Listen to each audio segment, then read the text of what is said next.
Всем привет, с вами Картавый обзорщик, и начать свой сегодняшний обзор хотелось бы с увлекательной игры, у которой нет аналогов. Это игра Gravel. Gravel — это кооперативный инди-рогалик с пиксельной графикой. Впервые заметив и заглянув, я сначала решил, что передо мной очередная фигня с красивой глючной графикой. Да, именно с красивой и глючной одновременно. На что же рассчитана эта игра? А тут все просто и одновременно круто. Подобных игр я не встречал. Игра рассчитана на 4 игроков, но можно играть и с ботами. Довольно умными, а не тупыми деревяшками, которые будут биться об стену. При старте каждый из игроков выбирает себе героя, от которого зависит дерево монстров, доступных для вызова и начальные бонусы. После старта игрокам предстоит сразиться друг с другом, что определит, кто начнет игру героем, а кто призраком. И можно бы подумать, что игра дальше станет скучной, ведь у нас остается только один главный герой, а остальные играют второстепенными призраками.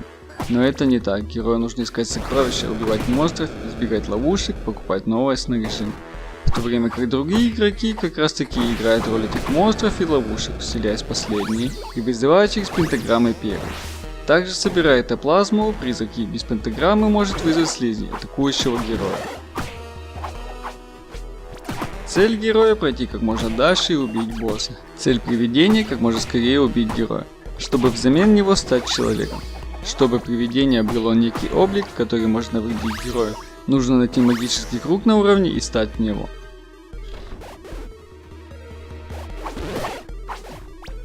Само игровое пространство уровня поделено на комнаты, и в одной из комнат есть переход на следующий или нижний уровень.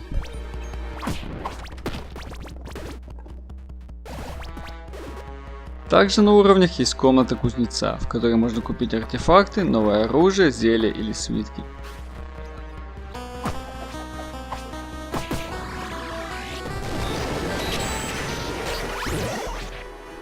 Важный момент. Пока в комнате есть живые монстры, герой не может ее покинуть.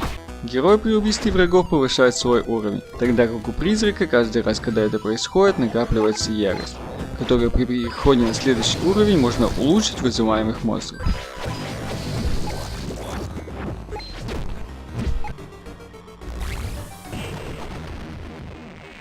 Выиграть в игру можно лишь убив босса, пройдя через портал, который открывается в определенных местах при достижении героя 10 уровня.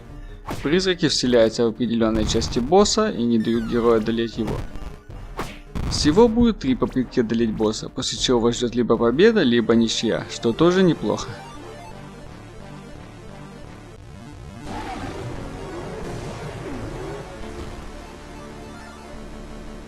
После окончания игры могут открыться новые апгрейды для монстров, новое оружие, предметы, что стимулирует игрока играть снова и снова. Игра очень динамичная, яркая, захватывающая, все игроки находятся в постоянном напряжении, так что рекомендую.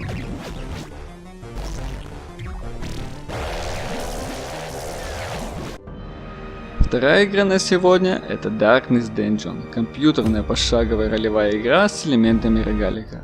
С готической атмосферой, а не простом и опасном прохождении подземелий. Игрок управляет группой искателей приключений, обследуя подземелья по старинным поместьям. Перед каждым походом игрок должен выбрать несколько героев разных классов из предлагаемого набора и провести их через генерируемый случайным образом подземелья, собирая сокровища и отбивая нападения различных врагов и чудовищ. Перед игроком стоит задача сохранить жизни и психическое здоровье героев. Вы столкнетесь не только с самыми невообразимыми противниками, но и с голодом, болезнями и медленно сводящей с ума темнотой. Каждый раз во время похода вам нужно будет грамотно собирать припасы, чтобы ваше войско не погибло от голода, от кровоточимости, от яда или же не почувствовало страх, находясь в темноте. Вы будете балансировать между необходимостью нанесения урона и сохранения физического и душевного здоровья ваших подчиненных.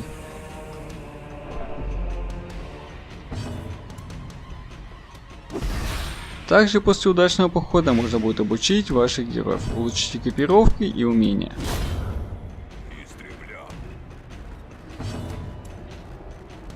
В игре присутствует около 16 героев, на выбор каждый со своими навыками и особенностями. Куча различных миссий, противников и боссов, разные предметы и локации.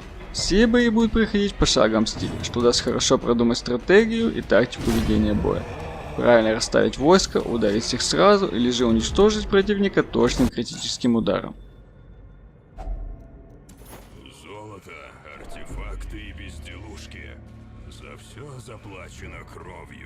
Одна из главных особенностей игры — это психологическое давление, которое будет держать нас в напряжении, как на игрока, так и на наши войска.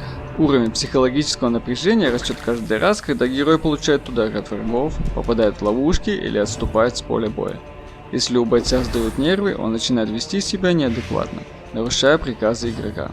У персонажей может возникнуть странности, как отрицательные, подобные алкоголизму или клептомании, так и положительные, делающие героя более храбрым и выносливым. Все эти напасти можно будет вылечить в городе, отправив воинов в трактир, лечебницу или же монастырь.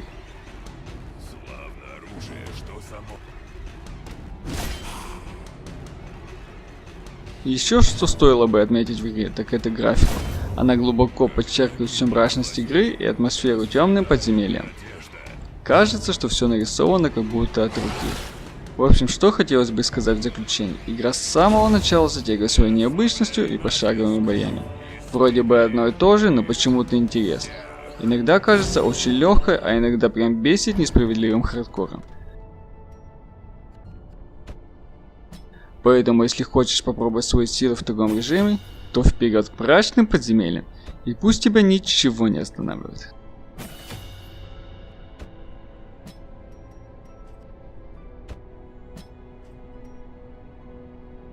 Ну и в заключение на бонус хотелось бы вам представить Switch Cars. Это пиксельный 2D раннер на более чем 1000 различной техники. Все, что вам нужно, это двигаться вперед как можно быстрее. Вас преследуют огромные и опасные черви, чем-то напоминающие монстров из фильма «Дрожь земли». Случайная генерация уровней будет постоянно вас удивлять, локации меняются быстро, а игрок постоянно должен подстраиваться и находить оптимальное средство передвижения. Switch Cars — это один из лучших пиксельных раннеров с увлекательным геймплеем. Весь транспорт ведет себя так, как ожидаешь. Ретро-автомобили ездят медленно и по дорогам. Современные ездят быстро, но а гоночные ультра быстро. Ну и зато их топливо кончается так же быстро. Лодки и катера плавают по воде и садятся на мель, если временной скачок переносит их на асфальт. То же происходит и с рельсовым транспортом, лишившийся рельс. Также в игре есть летательные средства для полета по воздуху. Игра не дает долго стоять, ей свойственный быстрый темп, задаваемый постоянными временными скачками, а также гигантскими зелеными червями, постоянно настигающего героя. Эти твари прекрасно проработаны, они так мерзко выглядят, так озвучены и так живо движутся по сцене, что не нужно никакой другой мотивации, чтобы хотеть убраться от них подальше. Появляются они один раз в период времени, и эта механика прекрасно сбалансирована, чтобы вызвать эмоции, настоящую панику, судорожной смены транспорта и рывками в любую сторону, обещающие сиюминутное спасение.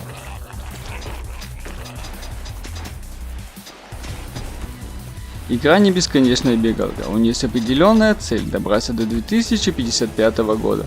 Удачные заходы позволяют продвинуть стартовый год ближе к цели. Я был удивлен, как такая простая игра может так радовать за столь короткий промежуток времени, да есть столько эмоций и экшена. Отличная музыка, отличный геймплей и забавная идея. Вот рецепт хорошей игры. Если же вам понравился мой обзор, ставьте лайки, подписывайтесь на канал и смотрите другие мои видео. Пока.